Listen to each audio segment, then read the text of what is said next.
Здравствуйте! В эфире вечерние новости. Расскажем о самых заметных событиях и коротко о главных темах выпуска. Спустя полгода в Усть-Мае наконец начали строить многоквартирный каменный дом по программе переселения. Накануне там забили первую сваю. Беда пришла, откуда не ждали. Многодетные жительницы Хангаласского района поставили страшный диагноз. О шансах на излечение и способах помочь узнала наш корреспондент. Самого титулованного вольника России, по совместительству тренера сборной Якутии Хаджимурата Гацалова, познакомили с историей спорта Чурапчинского района.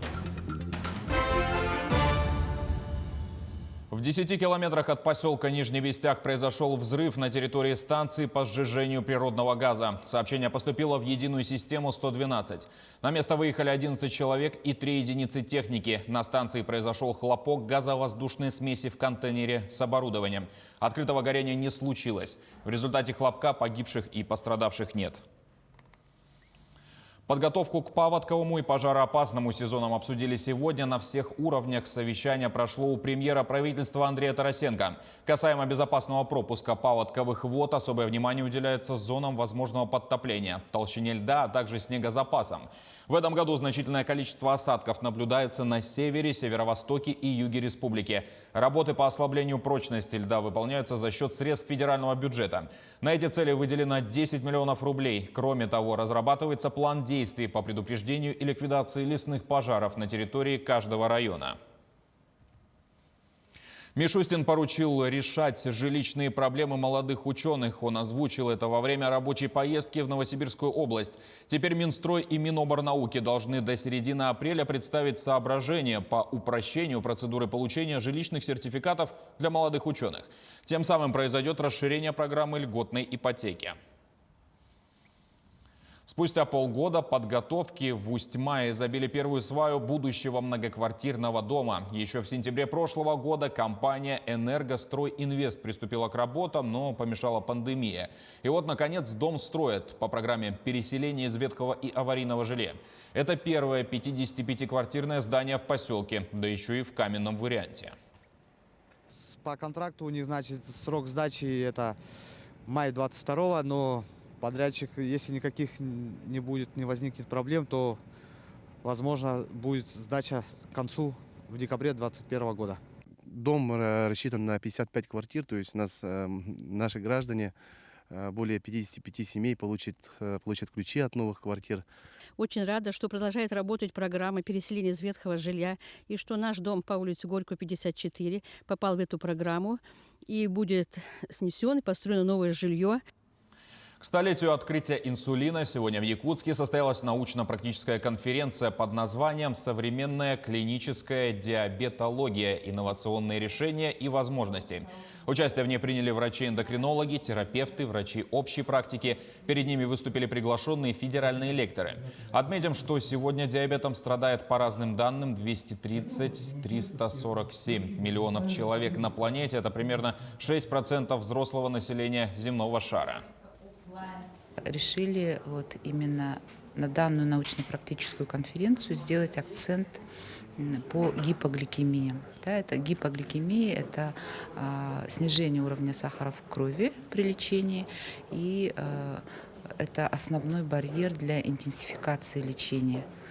Потому что при падении уровня сахара в крови возникает очень высокая опасность таких острых осложнений, как инфаркт миокарда, инсульт, гипогликемическая кома. В России ввели в гражданский оборот более 180 тысяч доз Эпивак-Короны. Об этом сообщается на сайте stopcoronavirus.rf.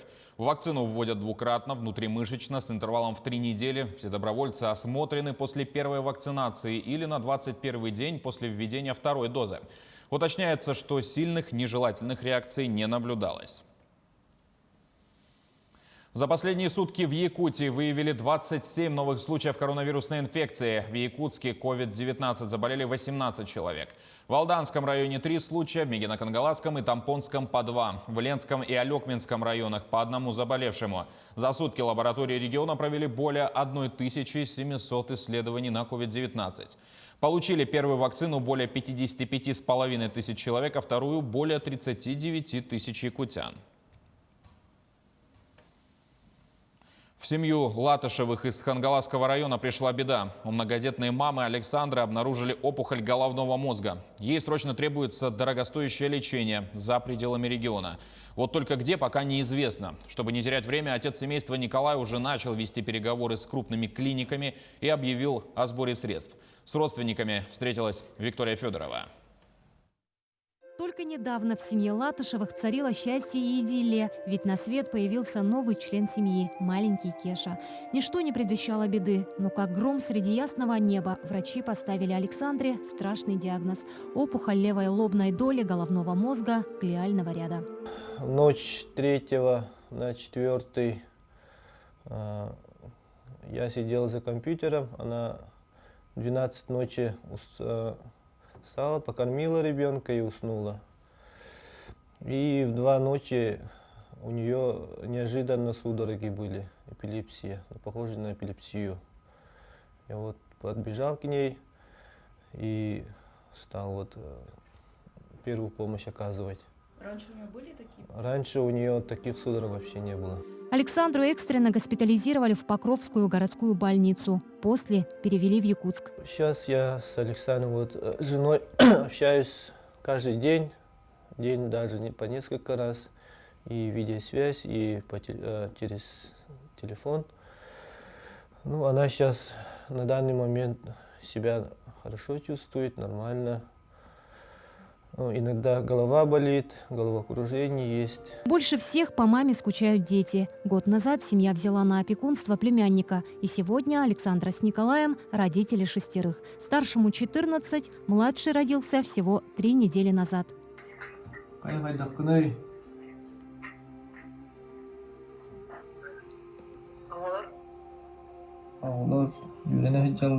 Нам бабушка помогает за присмотром.